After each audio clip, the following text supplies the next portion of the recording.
Malilimutan pa no. Ano, tara, sama ka sa fishing ko. Makulimlimang panahon mga kabumsi. Ilalim ako ng tulay, pero pag merong nangangawil, dito tayo sa spot sa bato. Yan lang naman lagi ang angawilan ko dito. Wala naman lang iba. So pasensya na. Hindi pa kasi ako dumadayo. Pero soon, dadayo na sa kabumsi. Yun.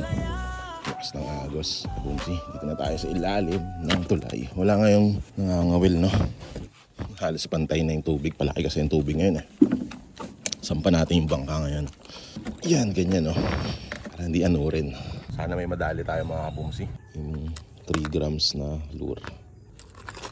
Tapos ito, no? HE reel, tsaka ito. Kalimutan ko na yung pangalan ng rod na to, no? Pero ultralight to. Solid tip. Ang downside lang dito, medyo malambot tong body niya. Ito. Pero solid tip naman tong tip niya. Isang haba na to, 1.6 meters lang. Yung line ko naman, 6 pounds. Hindi talaga ako sanay gumamit ng ultralight. Pansinin sana ng tarpon. Walang nanginginain, eh. Mukhang wala pa kabumsi. So parang walang nagkakainan kabumsi. Magdi-deep dive muna ako. Baka may mga agat or lapu-lapo sa ilalim ng paanan ng mga tulay. Kapag wala naman talaga, uwi na lang ako. Ano pang gagawin natin, di ba? So ayun mga kabumsi, no? Ibang setup naman. Paki-comment down below kung okay itong may gantong setup. Hindi yung pure POV shot. Dinala ko yung tripod ko. Tripod ba tawag yan? Kasi hindi naman siya try, eh. Basta holder kabumsi. May bago naman sa paningin nyo, di ba? Safety purse. Ito gamitin ko kabumsi. Medyo malakas yung agos, eh. Right side.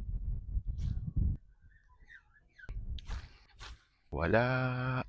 Maganda kabumsi. Maana natin gilid na gilid sana. Ang paanan ng tulay. Ang downside lang. Sabitin talaga. So kasi ganyan ang mga agat dito, eh. Talagang nandyan sila. Baga nakaabang sila para pag may dumaan, saka sila atake. Ganun sila. Ganun yung ano nila, eh. Yun. Ganda. Come on. Saan may kumagat? Wala talaga. Tumal.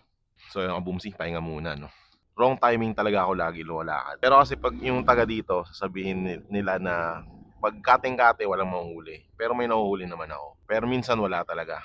Minsan naman, pag yung sobrang laki ng high tide, wala rin daw nahuhuli. Pero minsan may nahuhuli ako, napapansin nyo. Siguro depende rin sa isda, no? O sa lugar nyo kasi. Ang gulo rin talaga. Baka umuwi na nga lang ako mga kabumsi. Mukhang wala talaga. Payapa, kalmado. Chill na chill lang isda ngayon. Tulad dun, no? Tingnan nyo. Chill na chill lang sila. Ito, botete.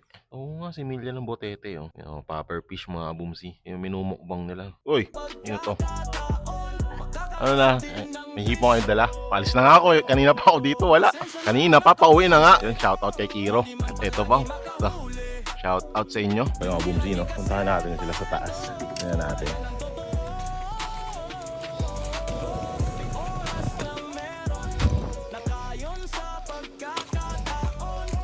Dali. Tayo sa mga professional po. Lalo to, oh. Hey guys!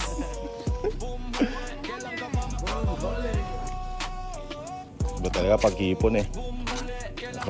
Hindi na pa ako, isang oras na, wala talaga. Ilan lumabo. Pero kanina umalis ako, malinaw. Dumayo talaga, ano. Alam, may ano ngayon. Dali, oh. Fish on! Yun mga kabumsi, no? Kung nakarating kayo sa dulo ng video na to, maraming salamat sa panonood at shoutout sa apat na to. Ayan, oh. Bumuli out.